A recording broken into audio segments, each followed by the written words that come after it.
bacha, jsme tady v zábavném parku. Dobrý den, lodičkovi, já jsem Ondrej a jdu do zábavného parku se podívat. A že tady hraje aj kapela Kolárovci. Jej, tak se na to půjdeme podívat, tak pojďme. Nějaký pěkný zábavný park. To ty ten kolotoč.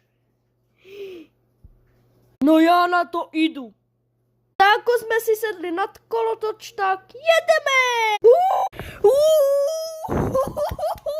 To je zábavné! To je dobré!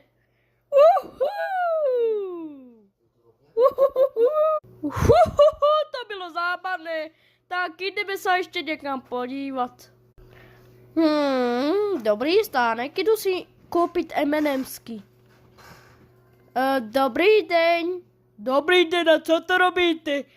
Nic, to omylem. Můžeme si koupit M&Ms? Nesapáči. Děkujem a nesapáči. Děkujem. Nemáte zač.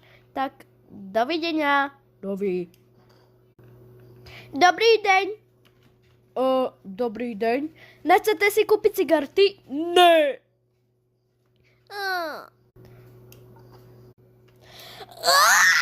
Na co to robíte? Nic, promiňte. No tak. Ale co to? Promiňte, paní. Doviděňa. To ty to nasvíčené chleba. Ukaži tu se podívat. To je nějaké nasvíčené chleba.